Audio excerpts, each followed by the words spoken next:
નમસ્કાર, સ્વાગત છે આપનું. હું છું આપની સાથે યશ. હવામાન વિભાગે આગાહી કરી છે. વરસાદને લઈ હવામાન વિભાગ તરફથી આગાહી કરવામાં આવી છે. અમદાવાદ સહિત રાજ્યમાં આગામી 7 દિવસ માટે વરસાદની આગાહી કરવામાં આવી છે. વેસ્ટર્ન ડિસ્ટર્બન્સના કારણે વરસાદ થવાની શક્યતા છે. 10 થી 16 જૂન દરમિયાન ગુજરાતમાં વરસાદ રહેશે. 14 થી 16 જૂન સૌરાષ્ટ્રના વિસ્તારોમાં વરસાદ પડશે. હવામાન વિભાગની આગાહીથી ખેડૂતોમાં રાહત જોવા મળી રહી છે. આગામી દિવસોમાં વાતાવરણમાં મોટો ફેરફાર નોંધાઈ શકે છે. રાજ્યમાં ચોમાસું જામવાની હવે શરૂઆત થશે. હવામાન વિભાગ તરફથી આ આગાહી કરવામાં આવી છે.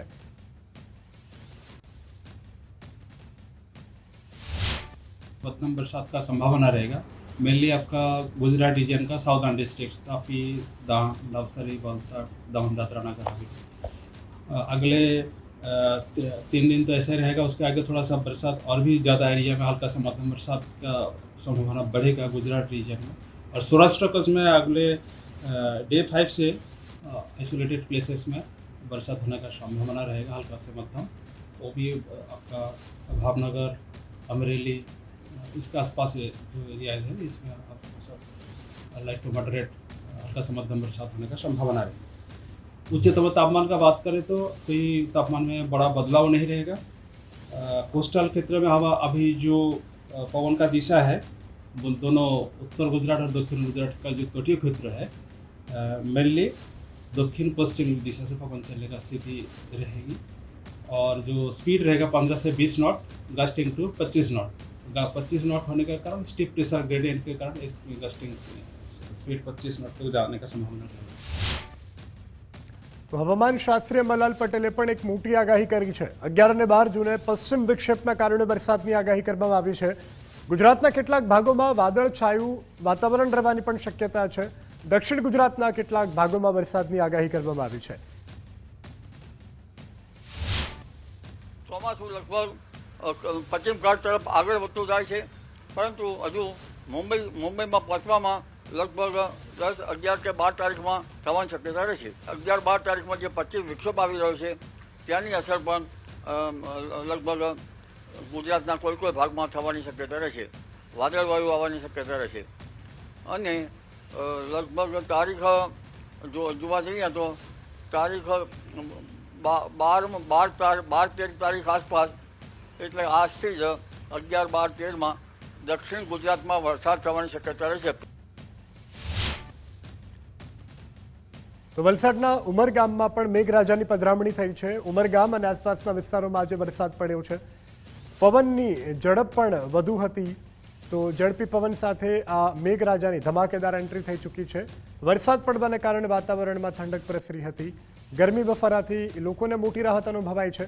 વરસાદના આગમનથી ખેડૂતોમાં અત્યારે ખુશીની લહેર જોવા મળી રહી છે. દ્રશ્યોમાં પણ જોઈ શકાય છે જે રીતે ઉમરગામના દ્રશ્યો છે.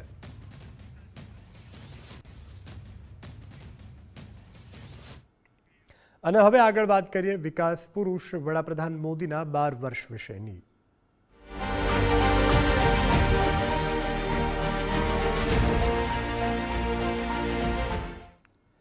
પીએમ તરીકે 12 વર્ષ પૂર્ણ થતા વડાપ્રધાન મોદીની પોસ્ટ નિરંતર કામ કરવાથી જન વિશ્વાસ વધે છે. જન સેવા જ સુશાસનની મોટી કસોટી છે. પીએમ મોદીએ વાત કરી છે વિનમ્રતા અને સમર્પણ સાથે કામ કરવાથી જન વિશ્વાસ જાળ મેળવી શકાય છે. જે સેવાને તેનો ધર્મ માની અને જનહિતમાં કાર્ય કરે છે. સુશાસન દ્વારા જનતાની સુરક્ષા અને કલ્યાણ સુનિશ્ચિત કરે, વિકાસને લક્ષ્ય બનાવી અને સમાજની ઉન્નતિ માટે સમર્પિત રહે છે. વાસ્તવમાં તે જ જન વિશ્વાસ અને યશ પ્રાપ્ત કરે છે.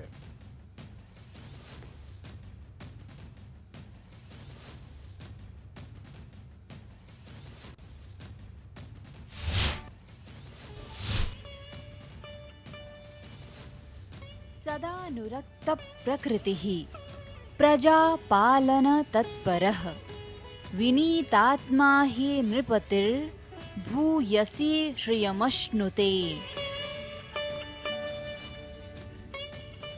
जो जनप्रतिनिधि सेवा को अपना धर्म मानकर निरंतर जनहित में कार्य करता है, सुशासन द्वारा जनता की सुरक्षा और कल्याण सुनिश्चित करता है तथा विनम्रता व संयम के साथ विकास को लक्ष्य बनाकर समाज की उन्नति के लिए समर्पित रहता है, वास्तव में वही जन विश्वास, यश और समृद्धि प्राप्त करता है। A people's representative who regards service as a sacred duty, works tirelessly for the welfare of the people, ensures their security and well-being through good governance, and remains dedicated to the progress of society with humility, self-discipline, and a commitment to development, truly earns the trust of the people, honor, recognition, and prosperity.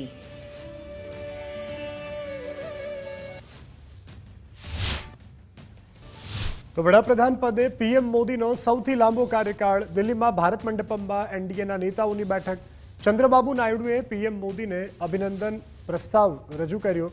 એનડીએના તમામ પક્ષોના નેતાઓ પણ આ બેઠકમાં હાજર રહ્યા। NDA શાસિત રાજ્યોના મુખ્યમંત્રીઓ બેઠકમાં હાજર। CM Bhupendrabhai Patel, deputy CM Harshbhai Sanghavi પણ ઉપસ્થિત રહ્યા। તમામ કેન્દ્રીય મંત્રીઓ આ બેઠકમાં હાજર રહ્યા।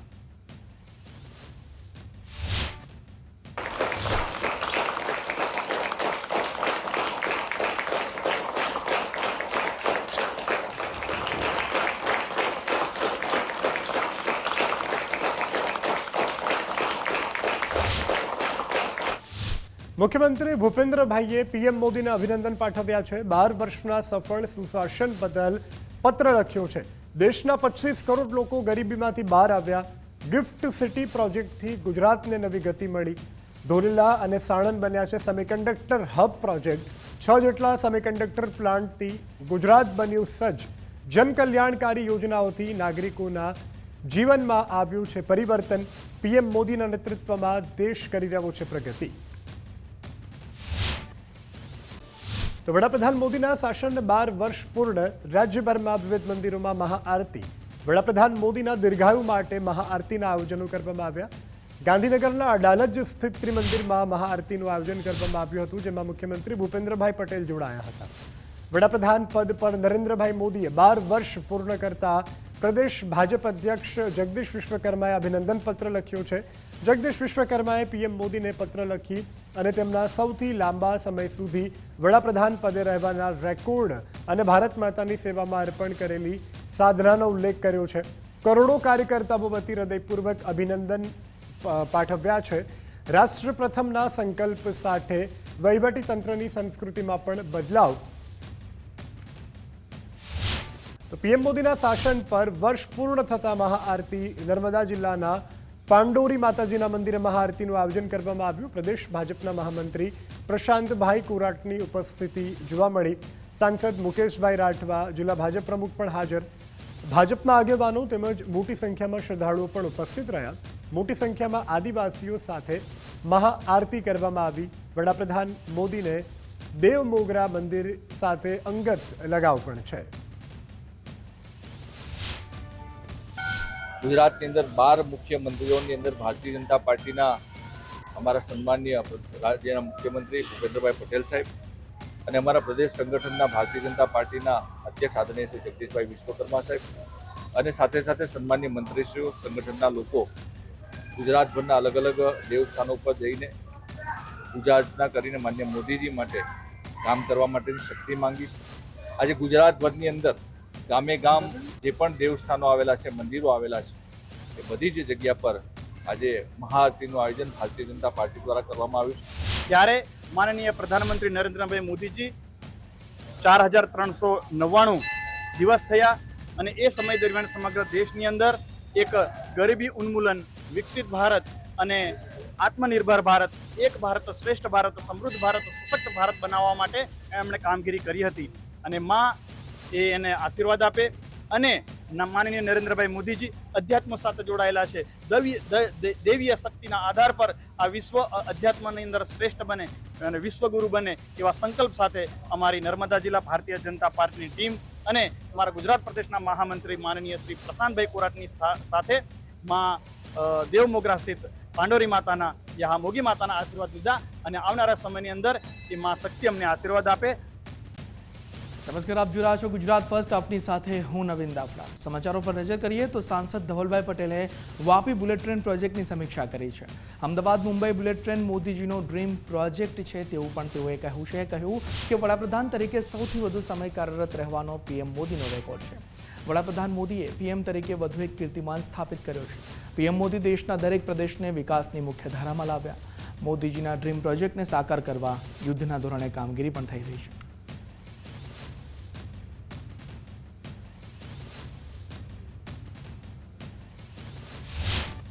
આપણા પ્રધાનમંત્રી નરેન્દ્ર મોદી સાહેબના કાર્યકાળના 4399 દિવસ કરીને આજે આપણા દેશના સૌથી લાંબા સમય રહેતા પ્રધાનમંત્રી બન્યા આપણા મોદી સાહેબ.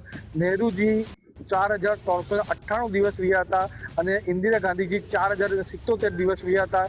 ત્યારે આજે આપણા મોદી સાહેબની એક મોટી સિદ્ધિ છે અને જે આ 12 વર્ષમાં જે એમણે વિકાસના માટે કામ કર્યું છે, દરેક રાજ્યો માટે કામ કર્યું છે, દરેક વર્ગો માટે કામ કર્યા છે, એ પૂરા વિશ્વ માટે પ્રેરણાદાયી છે. ત્યારે અમરેલીમાં ઉર્જા મંત્રી કૌશિકભાઈ વેકરિયાએ સ્વચ્છતા કરી. પીએમ મોદીના 12 વર્ષના સુશાસનની ઉજવણી કરવામાં આવી છે. સ્વચ્છ ભારત અભિયાનને ખાસ વેગ આપવામાં આવ્યો છે.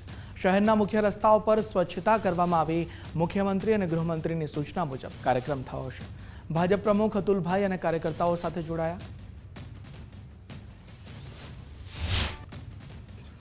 જે રીતે સમગ્ર ભારત અને સમગ્ર ગુજરાત રાજ્યની અંદર જે રીતે દેશના યશસ્વી વડાપ્રધાન આદરણીય મોદી સાહેબ, રાજ્યના મુખ્યમંત્રી આદરણીય ભૂપેન્દ્ર પટેલ સાહેબ, નાયબ મુખ્યમંત્રી આદરણીય હર્ષભાઈ સંઘવી સાહેબ, પ્રદેશ ભાજપના પ્રમુખ આદરણીય જગદીશભાઈ સ્વામી અનુસાર જે રીતે ક્લીન શહેર એ પ્રકારની જે રીતનું સ્લોગન આપવામાં આવ્યું એ અનુસંધાને આજે અમરેલી જિલ્લાની અંદર અમરેલી શહેરમાં આજે જિલ્લા ભાજપના પ્રમુખ આદરણીય અતુલભાઈ, શહેર ભાજપની ટીમ અને નગરપાલિકાની ટીમ અને વેપારી અગ્રણીઓ સાથે અમરેલી શહેર સ્વસ્થ કરવા માટે જે રીતે સ્વચ્છતાનો નારો મોદી સાહેબ આપ્યો છે એ અનુસંધાને આજે અમરેલી શહેરની અંદર 2 કલાકનું બધાએ શ્રમદાન આપી અને અમરેલી શહેરમાં સફાઈ અભિયાન ઉપાડ્યું છે. ખાસ કરીને બધા નગરજનોનો, અમરેલીના વેપારીઓનો અને જિલ્લા ભાજપની ટીમનો પણ હૃદયથી આભાર માનું છું. પીએમ મોદીએ પીએમ તરીકે 12 વર્ષ પૂર્ણ કર્યા. સતત 4399 દિવસ વડાપ્રધાન પદે રહેવાનો રેકોર્ડ. આઈએમએના અધ્યક્ષ ડોક્ટર અનિલ નાયકે શુભેચ્છાઓ પાઠવી. તેઓએ કહ્યું કે નરેન્દ્રભાઈ મોદી 13 વર્ષ ગુજરાતના મુખ્યમંત્રી રહ્યા. દરેક ક્ષેત્રમાં તેમણે ભારતની પ્રગતિ માટે કામ કર્યું.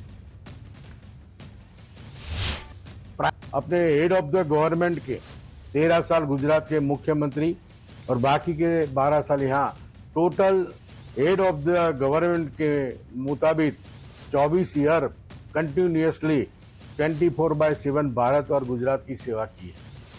उनके प्राइम मिनिस्टर मल्टी फैसेटेड है. उन्होंने एक जगह काम नहीं किया, हर एक क्षेत्र में उन्हें भारत की प्रगति की है और उनका मिशन है 2047 में विकसित भारत का, वो सच होने लगा है. આરોગ્ય પ્રધાન પ્રફુલભાઈ પાનસરિયાની સૂચના બાદ તંત્ર એક્શનમાં આવ્યું. સુરતના પ્રવેશ દ્વાર ગણાતા કામરેજ 4 રસ્તા પર મોટી કાર્યવાહી. સુડા વિભાગ અને કામરેજ પોલીસે સાથે મળીને દબાણો હટાવ્યા. રોડ પર આડેધડ ઉભેલા લારી ગલ્લા અને રેકડીઓ દૂર કરવામાં આવ્યા. ટ્રાફિક જામ કરતી 30 રિક્ષાઓ જપ્ત કરવામાં આવી. રસ્તામાં અડચણરૂપ બનતા 70 વાહનોને દંડ ફટકારવામાં આવ્યો.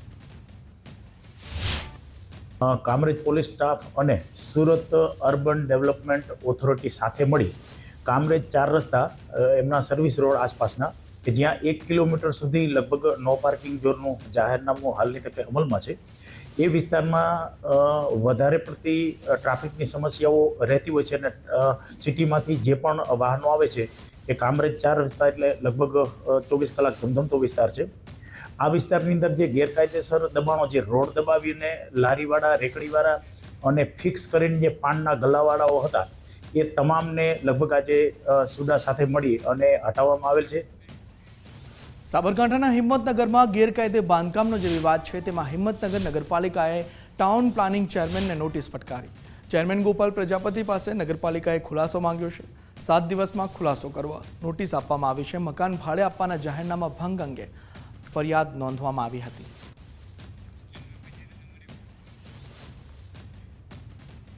સુરત પાલિકાનો ક્લાર્ક 3500ની લાંચ લેતા ઝડપાયો છે। એસીબીએ રાકેશ શ્રીમાળીને લાંચ લેતા પકડી પાડ્યો છે। ફરિયાદીના સાડીના વ્યવસાય મામલે લાંચ માંગી હતી। મકાનનો વેરો ઓછો રાખવા માટે લાંચ માંગી હતી। ફરિયાદીએ એસીબીનો સંપર્ક કરીને ફરિયાદ કરી હતી। વરાછા ઝોનના આકારણી વિભાગમાં ક્લાર્ક ફરજ બજાવતો આરોપી ક્લાર્ક રાકેશ શ્રીમાળીને એસીબીએ ઝડપી લીધો છે। સુરત એસીબી દ્વારા વધુ તપાસ હાથ ધરવામાં આવી છે। જો કોમર્શિયલ વેરાની જગ્યાએ રેસિડેન્ટ વેરો જોઈતો હોય તો 12,000 રૂપિયા વેરો લાગશે આમ કહી 3500 રૂપિયાની લાંચની માગણી કરેલી અને એ 3500 રૂપિયાની લાંચ સ્વીકારતા રેડ હેન્ડ પકડાયેલા છે। તેઓ વિરુદ્ધ કાયદેસર કાર્યવાહી હાથ ધરી અને ગુનો રજીસ્ટર કરવામાં આવેલો છે। આણંદ મહિલા પોલીસ સ્ટેશનના એએસઆઈ લાંચ લેતા ઝડપાયા છે। એએસઆઈ ગીતાબેન દોઠા એચસી પુષ્પા ગરાસિયા લાંચ લેતા ઝડપાયા છે। 1.10 લાખ રૂપિયાની લાંચ લેતા એસીબીએ ઝડપી પાડ્યા છે। ફરિયાદી સામે અરજીના કેસમાં હેરાન ન કરવા લાંચ માંગવામાં આવી હતી। ફરિયાદીના પુત્રનો પાસપોર્ટ જમા નહીં કરવા માટે આ લાંચ માંગી હતી। ફરિયાદી વિરુદ્ધ પુત્રવધુએ પોલીસ સ્ટેશનમાં અરજી કરી હતી। મહારાષ્ટ્રમાં કથિત લવ જિહાદને લઈ વલસાડમાં ભારે ગરમાવો। મહારાષ્ટ્રના બોરડી અને ઘોલવડની લવ જિહાદ ઘટનાથી નારાજગી। બે જૈન યુવતીઓએ વિધર્મી સાથે પ્રેમ લગ્ન કરતા ભારે રોષ ભભૂક્યો। વિધર્મી સાથે લગ્ન કરતા હિન્દુ સંગઠનો અને જૈન સમાજમાં રોષ ભભૂક્યો છે। બે યુવતીઓ સિવાય પણ અન્ય યુવતીઓ ફસાઈ હોવાની આશંકા છે। વિરોધને પગલે બોરડી ઘોલવાડ સહિત દાહણુ તાલુકામાં સજ્જડ બંધ। મહારાષ્ટ્રની બોર્ડરના ગામડાઓમાં કથિત લવ જિહાદને લઈ ભારે રોષ। કથિત લવ જિહાદને લઈ મહારાષ્ટ્ર સરકાર કડક પગલાં લે તેવી માંગ છે। લવ મેરેજ કરવા માતા પિતાની સંમતિનો કાયદો મહારાષ્ટ્રમાં લાવે તેવી માંગ છે। ઘર ઘરમાં રોષ છે એ બે તો ધર્મીય છોકરાઓ બે અમારી બે છોકરીઓની ખોલવાની બોર્ડિંગ છોકરીઓ લઈ જાય છે એના માટે સખત પગલાં લેવા જોઈએ। હસાવીને લઈ ગયા છે લોકોને અને અમારી ઈચ્છા છે કે અમારા બે ઓલા જે ગયા છે એમને પકડીને લઈને આવે। બહુ દીકરીઓને જે વિધર્મીઓ દ્વારા ફસાવીને લઈ જવામાં આવી છે એના અનુસંધાનમાં આજે ઝડપે સલાક બંધનું એલાન આપ્યું છે સમસ્ત હિન્દુ સમાજ દ્વારા અને એ હિન્દુ સમાજ દ્વારા જે બંધનું એલાન છે એનો ટોટલી દાણુ તાલુકાએ પણ પ્રતિસાદ આપ્યો છે। આજે દાણુ ગોલવડ બોરડી સાવટાના અનેક ગામો સ્વૈચ્છિક બંધ રહ્યા છે અને संजान के जो मुस्लिम कम्युनिटी के जो लड़के हैं वो हमारे महाराष्ट्र में पढ़ने के लिए आते हैं। वो बेसिकली जो कॉलेजेस हैं बोरडी में, दानू में और पालघर में सेंट जॉन, इन कॉलेजेस में पढ़ने के लिए उनको भेजा जाता है और वो पढ़ाई की जगह पे ये उनके एंटी सोशल जो काम है और ये जो रेडिकल जो काम कर रहे हैं तो उनमें उन्होंने लड़कियों को फंसाने का काम किया है। और लड़कियों लंदन का वीजा मिलना कोई आसान बात नहीं है, लेकिन इन लड़कियों को 7 दिन में मिल जाता है। मोडस ऑपरेंडी बिल्कुल सेम है क्योंकि इनके जो वकील है वो भी एक ही है। ये अभी मुझे माँ बाप ने जो है लड़कियों के उन्होंने ये पेपर दिया। ये आपके गुजरात के बड़ौदा के हैं, एडवोकेट मुसीफ अली लियाकत अली पिरजादा ये उनका नाम है और यही केस लड़ रहे हैं। तो ये जो आप अगर देखेंगे तो ये सारी मोडस ऑपरेंडी जो है वो बिल्कुल सेम है। और इसी के लिए हमने जब इन बातों का संज्ञान लिया तो राज्य के महाराष्ट्र के हमारे मुख्यमंत्री देवेंद्र जी फडणवीस जी इन्होंने इस बात का संज्ञान लेते हुए तुरंत इस घटना पे एसआईटी स्थगित की है। સુરતના નાસિરનગરમાં નકલી ડિમોલિશનનો જે મામલો છે તે ડિમોલિશનને લઈ અશાંતધારાનો મામલો ઉઠ્યો છે। અસરગ્રસ્તોને ગોટાલાવાડી ટેનામેન્ટમાં ખસેડવાની વિચારણા। નાસિરનગરના અસરગ્રસ્તોએ ઉગ્ર વિરોધ નોંધાવ્યો। ગોટાલાવાડીના લોકો પણ સુરત મહાનગરપાલિકા કચેરી પહોંચ્યા। નાસિરનગરના લોકો ગોટાલાવાડી ટેનામેન્ટમાં ન જોઈએ તેવી માંગ ઉઠવા પામી છે।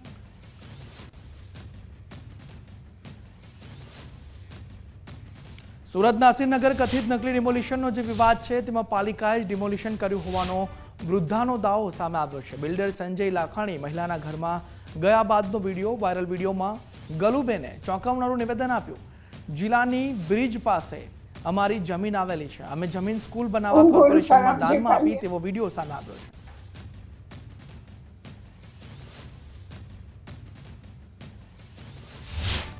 હું ગોલ્ડ ફાર્મ જે પાલ્યા માછલીપેટ મુકામે એકલી રહું છું અને હું પારસી સિનિયર મહિલા છું। અમારી જમીનો સુરત મુકામે જાસ્તીપુરા વિસ્તારમાં જ્યાંથી જિલ્લાની બ્રિજ પસાર થાય છે તે એરિયામાં આવેલી છે. એમાં ઘણી જમીનો અમે કોર્પોરેશનને આપેલી છે અને એક જમીન એમને સ્કૂલ બનાવવા માટે દાનમાં આપેલી છે. એ જમીનો પર છોકરાઓ વસી ગયેલા છે. હાલમાં જે ઓવાપો ચાલી રહ્યો છે અને જે બધા સમાજના કહેવાતા આગેવાનો એ લોકોને જે બધી મદદો કરી રહ્યા છે એ પોતાની રોટલી શેકવા માટે છે. બાકી કોઈના પર હમદર્દી બતાવવા કરે છે એવું માનવાનું કોઈ કારણ નથી. કારણ કે આટલા વર્ષોમાં કોઈએ એક પૈસો ખર્ચ્યો નથી કે એ લોકોની કોઈ મદદ કરી નથી. તે મેં મારી નજરે જોયું છે. મારી જમીનો ધરાવવાનો મને એક સિનિયર સિટીઝન અને એક મહિલા તરીકે પૂરો હક છે. ત્યારે મને કોઈ આગેવાનો બચાવવા આવતા નથી. મારી જમીનો પર આટલા દબાણો કોઈએ મને આવીને એક પ્રશ્ન પૂછ્યો નથી કે કંઈક મદદ કરી નથી. તો હમણાં તમારી રોટલી શેકવા તમે શું કામ મને હેરાન કરી રહ્યા? જે ડિમોલિશન કરેલું છે એ કોર્પોરેશન પોતે પોતાની જમીનનો કબજો લઈ રહ્યું છે. એમાં કોઈ વિરોધ કરવાનું શું કારણ છે તે મને સમજ પડતી નથી. મને એમ લાગે કે મારી બાકીની જમીનો પર એ લોકોની કોઈ ખરાબ બેનાટ હોવાથી આ પ્રશ્ન ચગાવી રહેલા છે. તો કચ્છના ગાંધીધામમાં ચોમાસા પૂર્વે તંત્ર એક્શનમાં. નાળાઓ પરના દબાણો દૂર કરવાની કામગીરી, જળબંબાકારની સ્થિતિ રોકવા પ્રી મોન્સૂન કામગીરી કરવામાં આવી. પાણીના નિકાલ માટે નાળાઓ અવરોધ મુક્ત કરાયા. નાળા આસપાસની જોખમી બિલ્ડિંગોને નોટિસ ફટકારાઈ. ચોમાસા બાદ ગેરકાયદેસર દબાણો સામે ઝુંબેશ હાથ ધરવામાં આવશે. જ્યાં જ્યાં વરસાદી નાલા ગટરના પાણીના કામો ચાલુ છે ત્યાં કને જે પણ નડતર હોય એમને નોટિસ આપી અને એ તોડવાનું કામ ચાલુ છે. અને અત્યારે મોન્સૂન ઉપર હોવાથી ત્યારબાદ જે જર્જરિત બિલ્ડિંગો છે એમને નોટિસો આપવામાં આવે છે અને બાકીના દબાણનું કાર્ય મોન્સૂન બાદ આગળ વધારવામાં આવશે. છોટાઉદેપુરમાં ગેરકાયદે ખનન મામલે વન વિભાગની કાર્યવાહી. જંગલની જમીનમાં ગેરકાયદે ડોલોમાઇટ ખનન સામે તવાઈ. ડોલોમાઇટ પથ્થર ભરેલો ટ્રક, 2 હિટાચી મશીન જપ્ત કરવામાં આવ્યા. 60 હેક્ટર જમીનમાં ડોલોમાઇટ પથ્થરનું ખનન થતું હતું. વન વિભાગની ટીમે 2 કરોડ રૂપિયાનો મુદ્દામાલ જપ્ત કર્યો. થોડા દિવસ પહેલા ટ્રકની અડફેટે 2 લોકોના મોત નીપજ્યા હતા. जिसमें एक इलीगल तरीके से भरे हुए ट्रक से 2 युवाओं की मौत हो गई थी.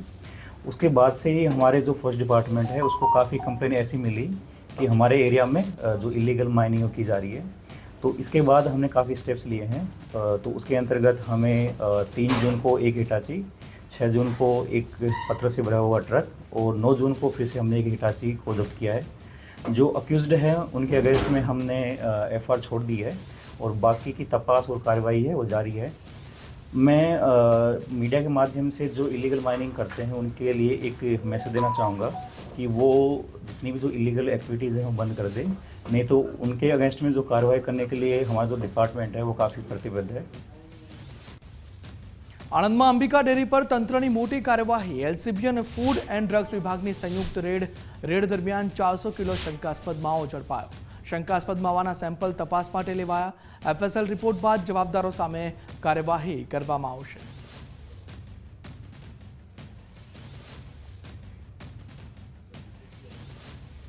પાટણની એચએનજીયુ દ્વારા કરવામાં આવેલા ફી વધારાનો મામલો, તેમાં એબીવીપીના કાર્યકરોના વિરોધ બાદ ફી વધારો પરત ખેંચી લેવાયો છે. વિદ્યાર્થીઓના હિતમાં ફી વધારો સ્થગિત કરવાનો નિર્ણય, ઓનલાઈન મીટિંગ કરી ફી વધારાનો નિર્ણય મોકૂફ રાખવામાં આવ્યો છે. એબીવીપીના કાર્યકરોએ ફટાકડા ફોડી ખુશી વ્યક્ત કરી. હેમચંદ્રાચાર્ય ઉત્તર ગુજરાત યુનિવર્સિટીએ 15% ફી વધારો કર્યો હતો. એબીવીપીએ કુલપતિને ફી વધારો ન કરવા રજૂઆત કરી હતી. તે બાદ ફી વધારો નથી કરવામાં આવ્યો, પાછો ખેંચી લેવાયો છે.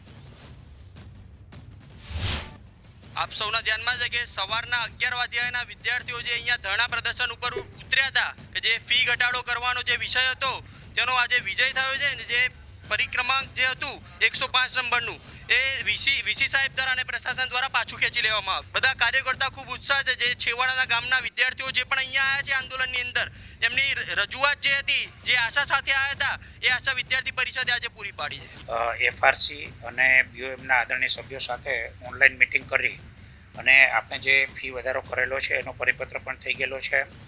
એ અન્વયે સંપૂર્ણ રીતે ચર્ચા કરીને હાલ પૂરતો એ પરિપત્ર છે એ આપણે સ્થગિત કરીએ છીએ. હવે ફરીથી આપણે એફઆરસીની મિટિંગ કરશું અને યોગ્ય સમયે છે પેલા અંદર એ હાલ સ્થગિત કરેલો છે, યોગ્ય સમયે આના માટેના નિર્ણય.